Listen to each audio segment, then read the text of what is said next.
Good evening, family of choice. My name is Auntie Jill, and it is Christmas Eve 2024. And tonight we are sharing Bill's story, which is chapter 1 in the big book we call fondly, which is actually entitled Alcoholics Anonymous.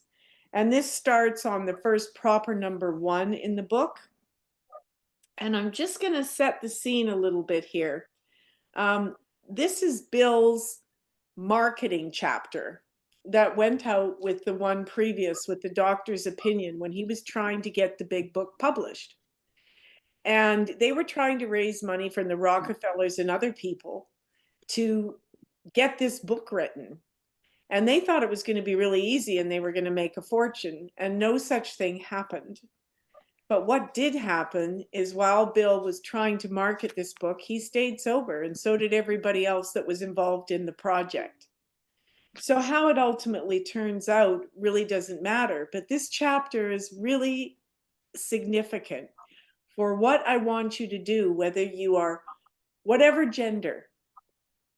Remember, this book was written a long time ago where alcoholics were predominantly men. And so in this chapter, Bill is writing it from his heart because he is the alcoholic and he's trying to tell you his story of how he evolved. Look for the similarities. Okay, there's going to be follow-up questions on this chapter and a lot of them, so you need to pay attention. Okay, so Bill's story. War fever, and this is the Second World War, ran high in the New England town to which we new young officers from Plattsburgh were assigned, and we were flattered when the first citizens took us to their homes, making us feel heroic. So this again, think about the alcoholic, right? Bill's already an established drinker at this time. Grandiosity. You know, you're decked out in your uniform and everybody's treating you like you're a rock star. So imagine how that appeals to his ego. Again, in the first paragraph, here was love, applause, war, moments sublime with intervals hilarious. I was part of life at last, and in the midst of the excitement, I discovered liquor.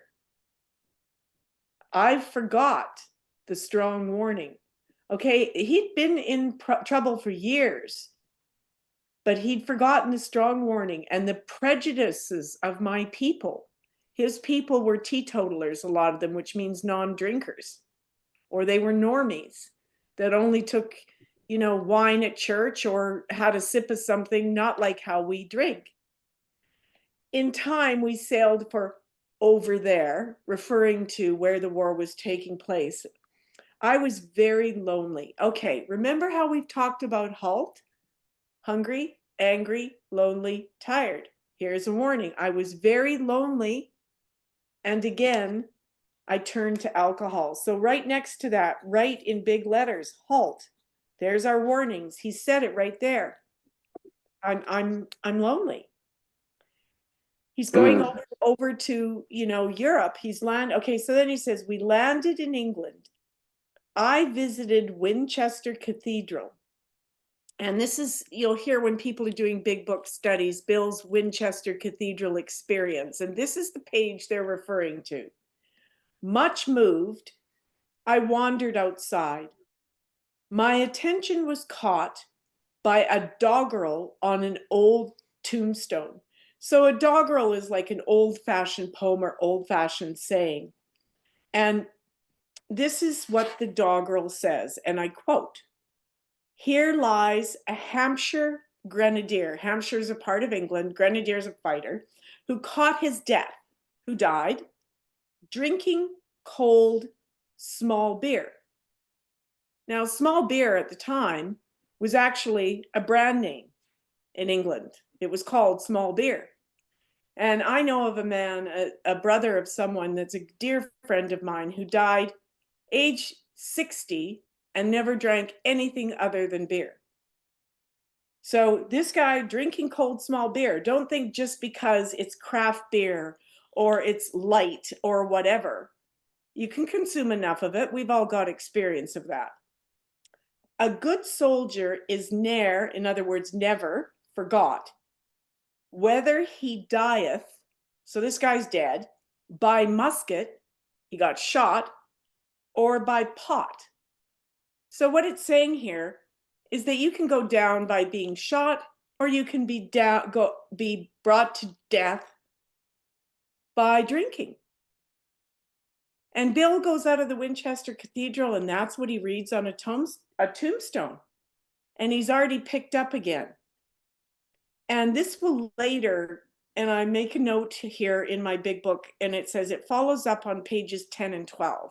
So put that down there, because in a few pages, we're going to see the connection where what Bill really realizes he's experiencing later on when he sees that. And this is a sign from HP, right? God never turned his back on Bill. Bill just couldn't see him because he wasn't open to listening. And we've had conversations in here recently about how do we connect with our higher power. And it's exactly what's going on with Bill here. He can't get out of his own way. So God's sending him signs, and the signs are there. Our higher power is sending us signs all the time. The question is, are we listening? Or are we so grandiose that we think we're entitled to a bolt of lightning and the sky all lighting in fire, and that's the only sign we're going to notice? There are signs that we see every day if we're willing to look for them. And I want you to reflect on what happened in the meeting room this afternoon, where we had some signs coming into the room of people who went back out. That's a sign from your higher power saying, stay in. Okay? Ominous warning. Ominous means be on guard, man. This is a really serious sign, which I failed to heed. Now, this is important because Bill is having a spiritual experience, but he's not tuned in. Do you get it? It's the difference between the connection between the head and the heart. He's reading something, but it hasn't moved to his heart. And that's where I found it was so hard for me to connect with my higher power. And this has been a subject this week. So I just want to elaborate on that a little bit. I can be the most avid churchgoer.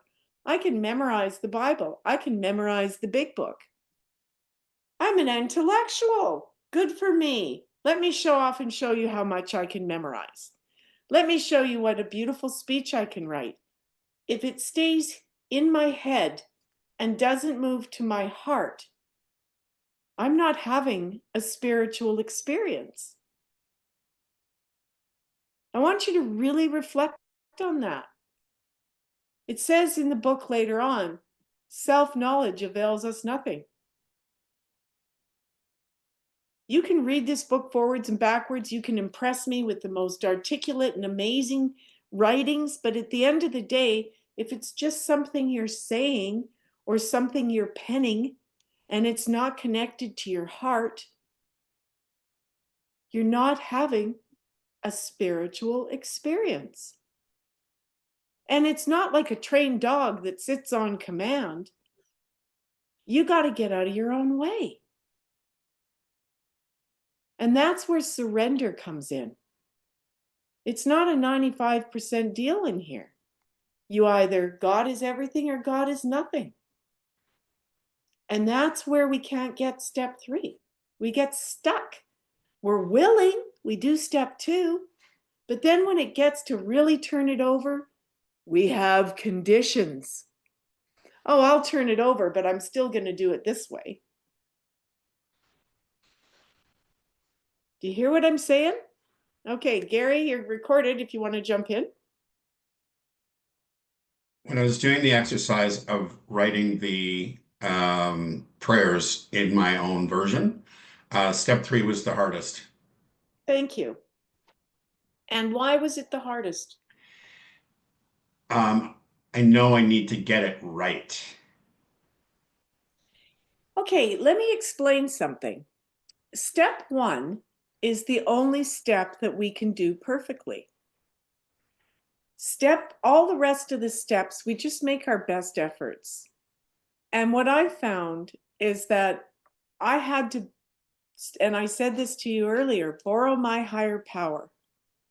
I have a higher power with vast shoulders. It can support all of us. And you will connect ultimately in a relationship with your higher power that is equally huge. But right now, any way I stand in the middle of my ego, and I also want to qualify the word ego. It's interesting because somebody commented the other day that they bristle when they heard the word ego. Ego is not a bad thing. It's, again, it falls along with all of our character instincts, but ego gone in the wrong direction becomes a character defect. Does that make sense? So we need to preserve ourselves. We need to have a certain sense of self-importance. But when it becomes greater than our power, that is greater than ourself, we're not connected. So when I say you've got to get out of your own way, that's what I'm talking about. Okay, so we're going to carry on again from the bottom of page 1, the last paragraph. 22, and a veteran of foreign wars, I went home at last. Okay, let's just talk about that. Change. Alcoholics are not comfortable with change. And now we've got huge things going on for Bill. He's got emotions running from war, the fact that you're thinking you may lose your life, you're in a foreign country, then all of a sudden you're home again. Now notice the grandiosity that's going to come in here. I fancied myself a leader, for had not the men of my battery, my division, given me a special token of appreciation? Am I not just the best soldier? Am I just not important, right? You can hear the grandiosity building here. My talent for leadership, I imagined, would place me at the head of vast enterprises, which I would manage with utmost assurance. Okay. Now let's take a look at what's going on. He's having delusions of grandiosity before he's even home. Again, this can be overcompensating for lack of self-esteem when we get into step 4 and such, but I just want you to relate to Bill. Doesn't matter that Bill's a man. Okay, he's already building himself up. Page 2, back in Bill's voice. I took a night law course and obtained employment as investigator for a surety company. The drive for success was on. I'd prove to the world I was important. Hear the grandiosity in his voice again? My work took me about Wall Street, and little by little, I became interested in the market. Okay, he's in New York City. He's down with the top stockbrokers. That's still the place. I work there. You know, if you really want to go into the mainstream of let's just take on the biggest challenge, go work in New York City. Many people lost money, but some became very rich. Why not I? Okay, that's not an unhealthy thing to wish for. Sure, go give your hand to it. I studied economics and business as well as law. Potential alcoholic that I was, I nearly failed my law course. At one of the finals, I was too drunk to think or write.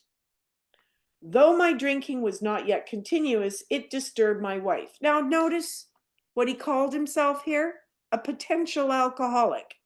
Do you also notice that he was too drunk to think or write in his law school finals? Okay? Though my drinking was not yet continuous. So in his head, an alcoholic is only someone that starts drinking and never stops. It disturbed my wife. Yeah. We had long talks when I would still her forebodings. What that basically means, when I would calm her down. By telling her that men of genius conceive their best projects when drunk. Ah, is that a delusion? Right? When we drink or when we use, we sometimes think we're the most inspirational, smartest people in the world. And in fact, we sound like complete asses. But to our own ears, we're having the best speech of our life. We're doing the best work of our life. And then it finishes with, on that paragraph, that the most majestic constructions of philosophic thought were so derived. In other words, he's convinced himself that the only time he can be a creative genius is if he's drunk. And we convince ourselves, because we get used to operating on that level, that's the only, I see some big nods going on here. And this is also why it's so disquieting when we get sober, to get comfortable with boredom, to get comfortable with normal, because we're chaos creators and we go for the big time. I did. Heck, I went to law school in London, Ontario, qualified in Toronto, but that wasn't enough. I had to go to New York City. I relate to Bill, and I'm not a stockbroker from the 1930s. The aspirations were the same. And part of my drive was financial, but part of my drive was also grandiosity. I needed to impress you. I needed to be, an Upper East Side lawyer, and I was. But it's still, and I didn't drink during this point because I was on a mission. Bill is drinking and thinking he's doing his best work. So do you notice the insanity? Okay, look for the similarities, guys. You see what I'm doing here? I'm recalling my experience. I'm a woman, almost 100 years later, and I'm looking for the similarities when I do this work in my STEP program. Not how the book is old, not how Bill is a stockbroker and I wasn't. I'm looking for the grandiosity. I'm looking for the similarities. Do you guys understand that? Okay, second paragraph. By the time I had completed the course, I knew the law was not for me. Well, maybe it was because he drank and would passed out in his finals, right? The inviting maelstrom of Wall Street had me in its grip. Business and financial leaders were my heroes. He's idolizing the people he wants to be. Out of this alloy of drink and speculation, I commenced to forge the weapon that one day would turn in its flight like a boomerang and all but cut me to ribbons. Living modestly, my wife and I saved $1,000. Now that's a lot of money back then, you guys. It went into certain securities, then cheap and rather unpopular. Bill was a junk bond trader, one of the first. That's what he's buying up.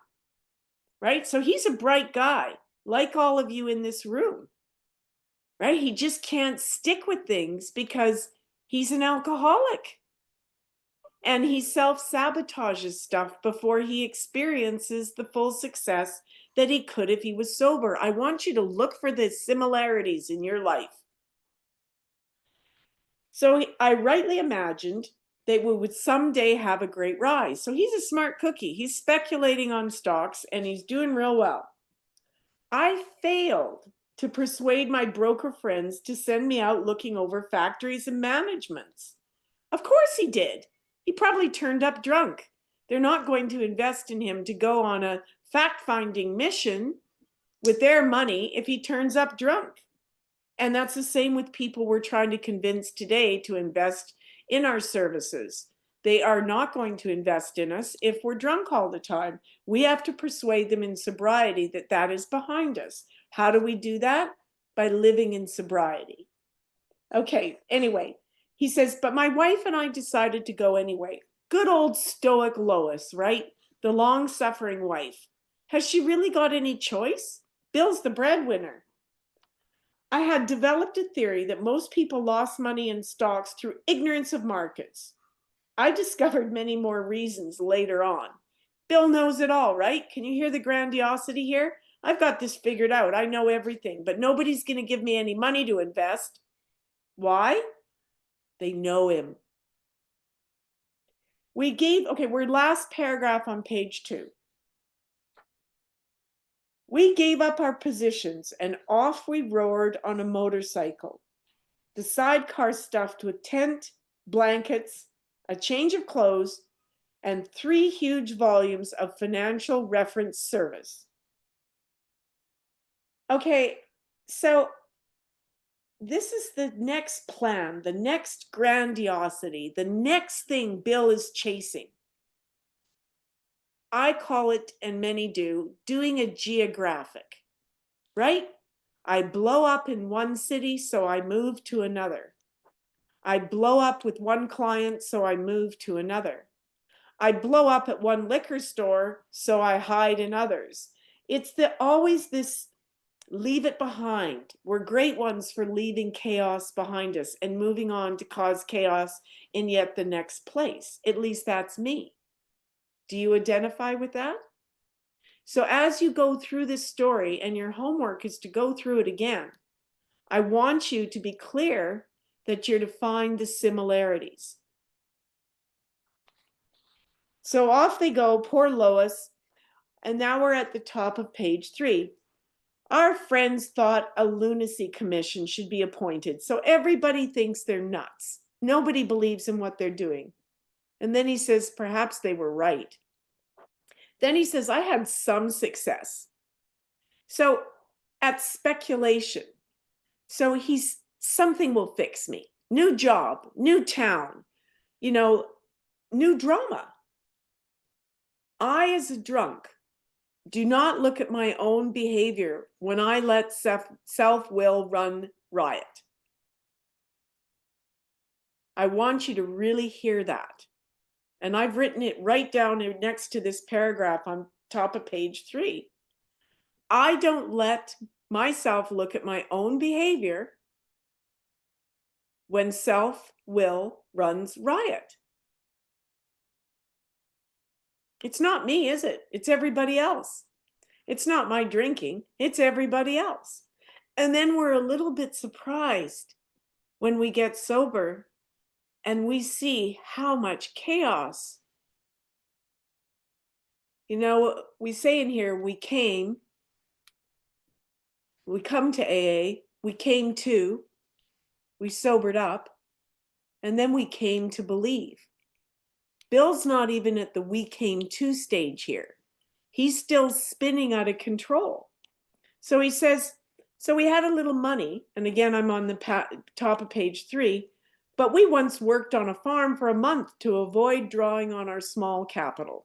This is a married couple, stockbroker on Wall Street, is now got his wife in a motorbike with a sidecar and has driven her off to the country, and they're working on a farm, so they've got the basic amount of money to continue going. Is this not insane? That was the last honest manual labor on my part for many a day. We covered the whole eastern United States in a year. At the end of it, my reports to Wall Street procured me a position there and the use of a large expense account. So even though drinking, he has some success. And then it says the exercise of an option, this is a stock option, brought in more money, leaving with us a profit of several $1,000s for that year. So we can be deluded when we are drinking and still functioning, that because we're making money, we are okay. Were you a functioning alcoholic? Were you able to be productive while under the influence? Because you were writing books or performing surgeries or doing whatever it is you do and getting away with it, did you convince yourself you were okay? I did. Think on that. Oh, I love it. Kim's nodding all over the place, right? The delusions of grandiosity. Okay, we're now on the first full paragraph on page 3. For the next few years, fortune threw money and applause my way. Look at me, right? I had arrived, more grandiosity. My judgment and ideas were followed by many to the tune of paper millions. The great boom of the late 20s was seething and swelling. Now notice and underline the next sentence. Drink was taking an important and exhilarating part in my life. Notice, and I've written this in the column next to it, he says, drink was taking an important and exhilarating part of my life. Bill is caught up in drama here, too. This is exhilarating times, right? Money up, money down. Even when he isn't drinking, he's living in untreated alcoholism. And I did that. I stayed sober for years when I was on a mission and doing deals in my law firm. I didn't drink. I didn't use. I hadn't flicked the switch yet. I was on a mission. But notice Bill isn't. Bill has already started. Drinking was taking an important, exhilarating part in his life. There was loud talk in the jazz places uptown. Everyone spent in thousands and chattered in millions. This was the 1980s in New York for me, you know, when yuppies were making a fortune and I was making more than my dad retired on. Everybody was living her up. Scoffers could scoff and be damned. I made a host of, underline it, fair weather friends. When you're active in your alcoholism, you attract other alcoholics. If you hang out in bars, you've got barfly friends. If you're an addict and hang out with other users, you know, no matter the progression of the disease, a lot of times the company we keep, we think they're friends. So that's what it means when he says fair weather friends. They were probably there because he was buying the rounds, right? He's made thousands. Then this is the second full paragraph on page 3. My drinking, and underline this, assumed more serious proportions, continuing all day and almost every night. Now, does that resonate with anybody? That you drank all day and you drank all night? Notice the progression of his disease here. And I want you to reflect on the progression of your own disease. And let's make some homework out of that. I think that's a really good thing to think about. How has my disease progressed?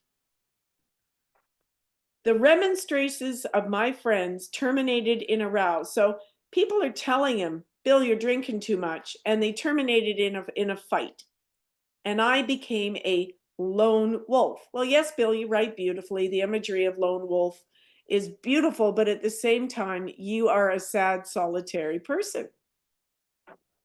There were many unhappy scenes in our sumptuous apartment. Sumptuous. He's now got an apartment that's really nice because he's on his ups, right? But there's still many unhappy scenes. On the surface, my life looked great. But you didn't know what was going on where I was isolating. Everybody on the external world, when I turn up to work, thinks, oh, look at that. She's got it all. You know? Or you swagger in and then you go home and you drink alone. There had been no real infidelity, for loyalty to my wife, helped at times by extreme drunkenness, kept me out of these scrapes. He's not saying that he wouldn't have cheated. Is it? You know, he's just, yeah, go ahead, Gary.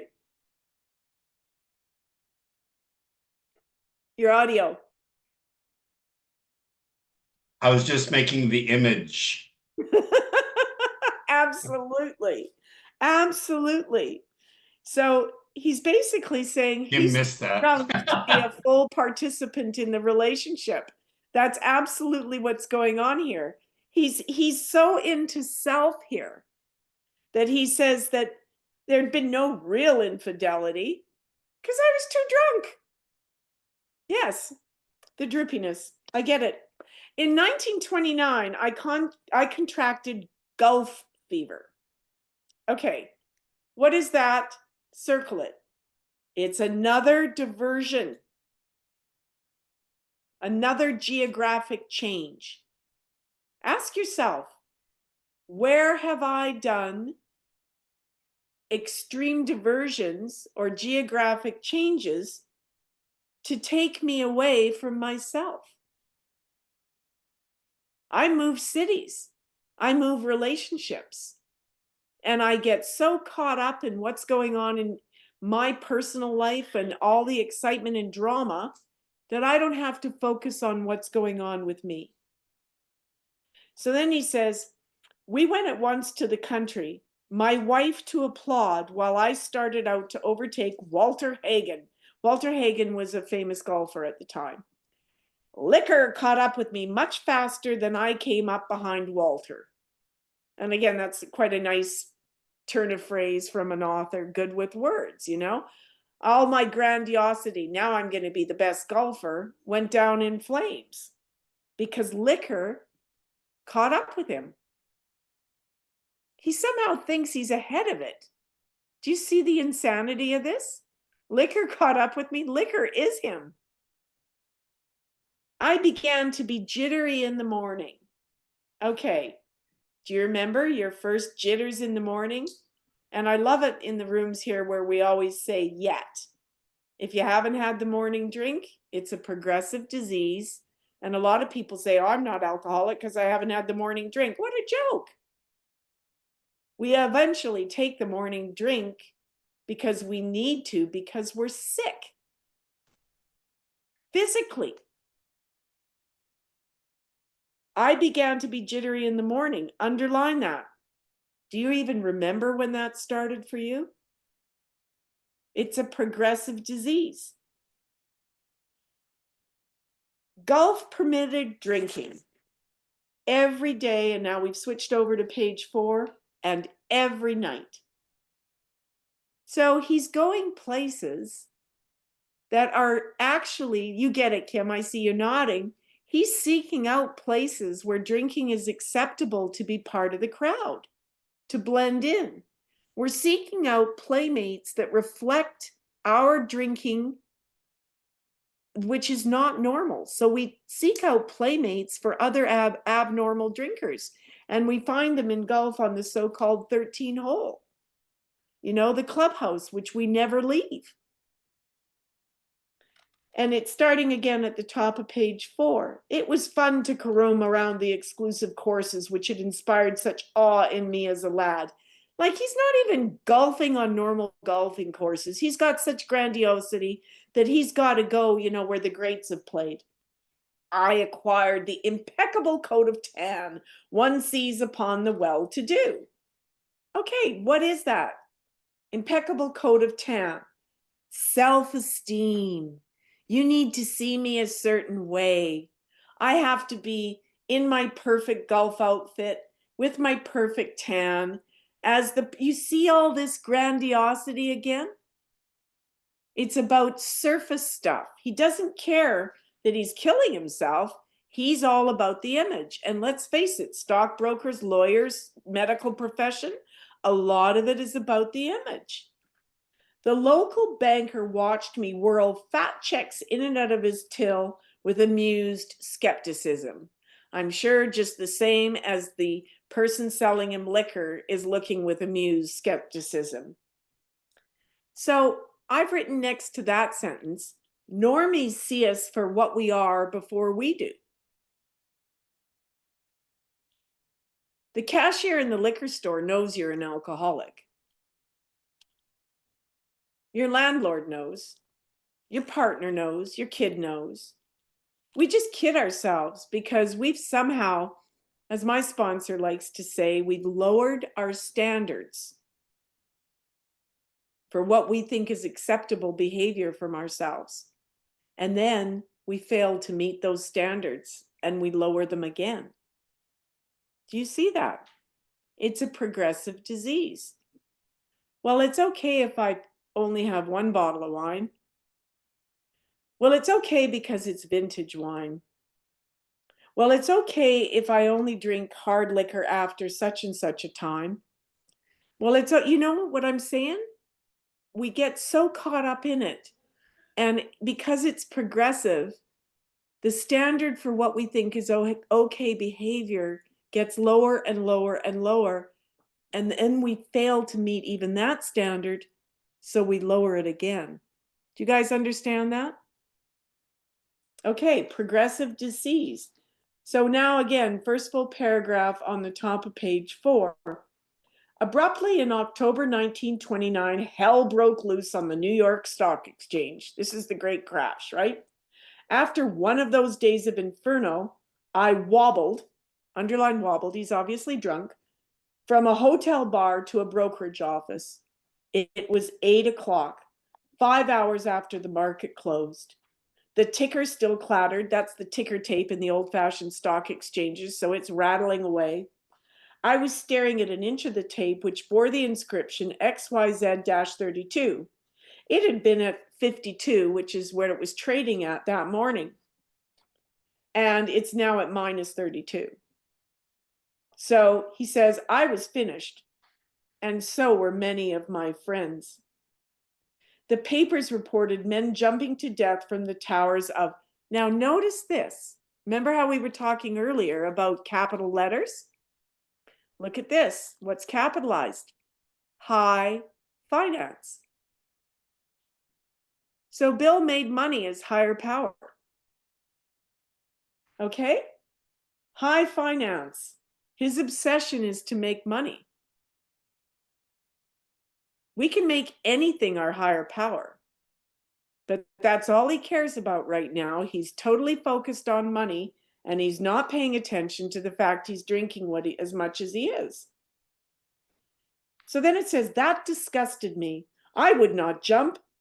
I went back to the bar.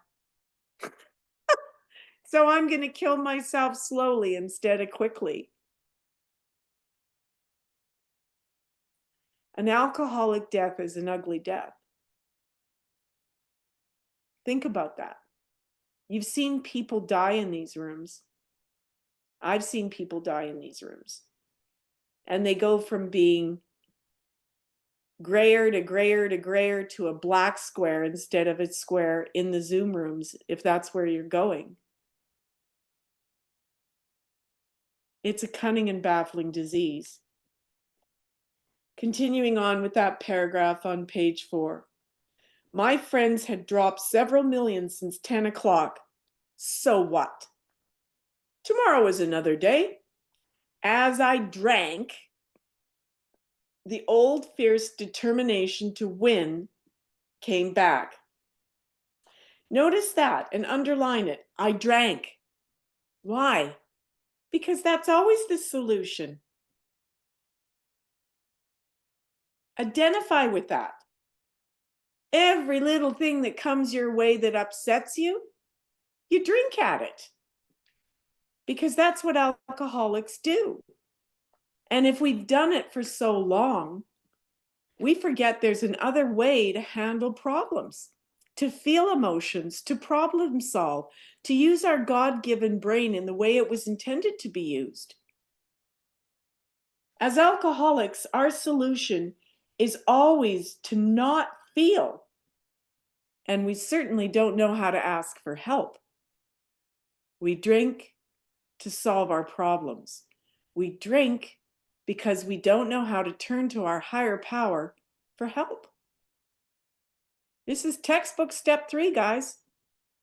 Not connected.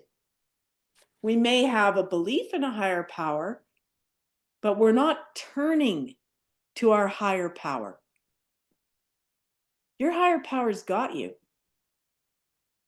You just got to believe it. And sometimes we have to sit and pause and be really uncomfortable in our own skin to get used to the fact that that's the normal human condition.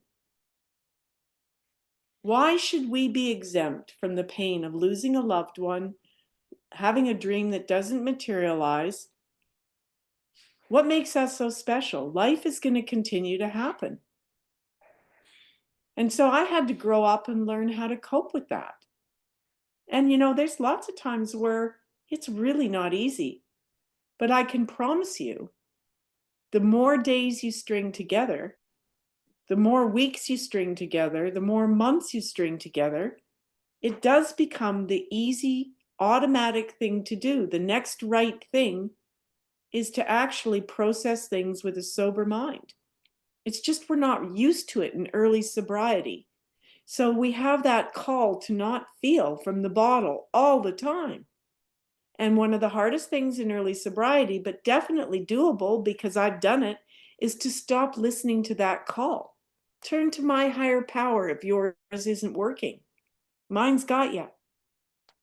Okay, So he says, tomorrow was another day.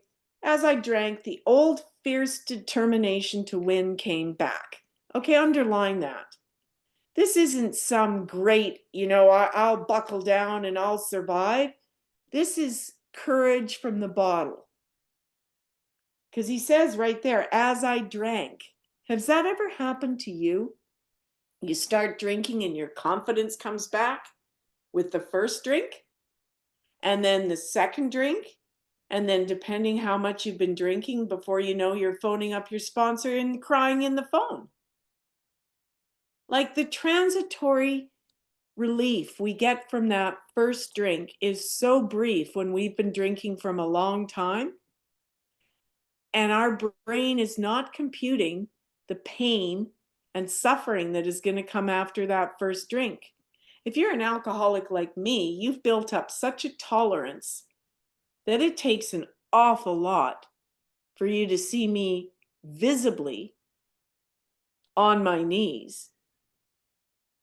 But I don't know that if I go back out again, do I? Because I'm not connected to what I look like to other people. You've seen evidence of that today. Whether it's one drink or 10 drinks doesn't matter, because the fact of the matter is you pick up that first drink and you can't stop. That is not normal drinking.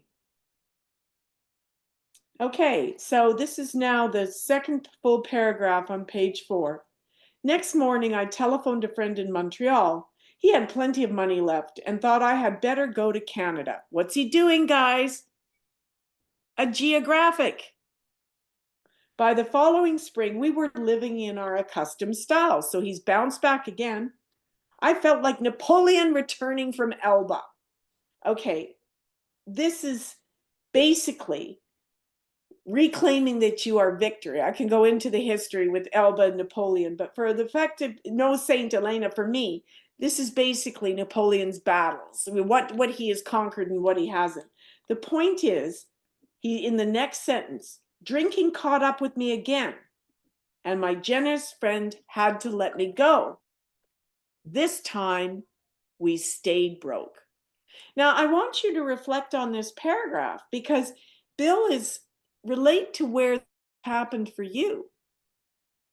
The places in your career where you've bounced back against, and you've drank and you've recovered and you've been sober and you accomplished something, or you accomplished something while you were drunk. We delude ourselves into thinking we can do this endlessly. And Bill has just done the same thing again. And now he's saying, this time we stayed broke. Here's the great downer, right? We went to live with my wife's parents. Okay, what has he done? He set off in a motorbike with his wife in a sidecar, had some grand living, lived up some real times, had some whoopee parties, and we'll get to that later. Old-fashioned definition of a real grand time under the influence. Now they're back living with Lois's parents. I found a job. He's not the stockbroker on Wall Street anymore. Then lost it as the result of a brawl with a taxi cab driver. Who guesses that alcohol might have been a factor in that one? You don't just have a fight with a taxi cab driver and end up losing a job. Mercifully, no one could guess that I was to have no real employment for 5 years or hardly draw a sober breath. Mercifully? Do you see the confusion in this thinking? He's proud of the fact that he thinks people don't know. What a great delusion. Did you think people didn't know you were drinking? Don't ever think that again, especially if you're hanging out with recovered alcoholics. We've got a spidey sense for sniffing each other out. We know from, as you saw today, the looks of someone when they first log in. So my wife began to work in a department store, coming home exhausted to find me drunk. And that's how page 4 ends, right? So here's his wife out now, trying to earn a slim living for them, and he's absolutely useless. Then on the top of page 5, I became an unwelcome hanger-on at brokerage places. So what that means is he's the stockbroker that's going and hanging around all the bars that all the still employed stockbrokers and places where people are hanging out. And he's turning up there and he's unwelcome. Why is he unwelcome? You know the answer to that one. He's drunk. And then the beginning of top of page 5. Liquor ceased to be a luxury. That sentence is critical. That is the first time Bill, and write this area, an arrow to that in your margin. This is the first time Bill addresses powerlessness. So in the homework, I asked you to define powerlessness. And this is what we do here for us. We see where it is for Bill. Now he says, it became a necessity. So that is a critical sentence in the big book. Liquor ceased to be a luxury. It became a necessity. In other words, the switch flipped. He went from being able to, or thinking, we can already see how deluded he is. He can't put it down. But now he's acknowledging, and Gary, this is super important. This is the first time Bill addresses powerlessness. It became a necessity. When did alcohol become a necessity for you? Answer the question. Do you even know? Or did it sneak up on you like a python and then just get a hold of you and wring you to your knees? The question is, are you going to unwrap the snake? Or are you just going to stay there and suffocate? So liquor ceased to be a luxury. It became a necessity. Bathtub gin, that's basically stuff that you mix together to make any form of alcohol, usually done in a bathtub. And then because this is also a time of temperance and harder to get alcohol. 2 bottles a day he's drinking now. Did your drinking progress? Did you start out with small beer and move to harder stuff? And often 3. Got to be a routine. Got to be a routine. To underline that, and it is the progression of the disease. Monitor your own progression and see on your last relapse how fast it escalated from 1 small beer to here 3 bottles. Sometimes a small deal would net a few $100s and I would pay my bills at the bars and delicatessens.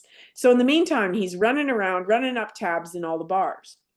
This went on endlessly and began to waken very early in the morning, shaking violently. Can you see the progression of the disease? Remember back a page, he said he got the morning jitters for the first time? Now he's waking up shaking violently in the morning. A tumbler full of gin followed by half a dozen bottles of beer would be required if I were to eat any breakfast. Have you ever been there? Right? It's a horrible feeling. Nevertheless, I still thought I could control the situation. Underline that. Control, circle it. And then draw an arrow to the first convenient place in your margin and write in big letters, self-will. I still thought I could control the situation. I haven't turned this over to God at all, or my higher power. I'm still trying to control it. Every time I pick up, I'm taking my self-will back and not letting God do for me what I can't do for myself. There were periods of sobriety which renewed my wife's hope. Wow. And so the cycle continues. And that's where I'm going to leave it in this reading. Because that is a really good place to stop and reflect on the progression of our disease. I want you to identify with this. And in your homework that you were given where you define powerlessness, go back into this chapter and note where it starts for Bill. Thinking he's still got any kind of control. It's a delusion. If you think you can control your alcoholism with self-will, I got news for you. I tried it for decades. Self-will avails us nothing. This is step 3. You gotta turn it over to your God. Because you and I are the types of alcoholics that don't recover without a spiritual solution. And it doesn't have to be perfect. There's no perfect God. This is a God of your understanding.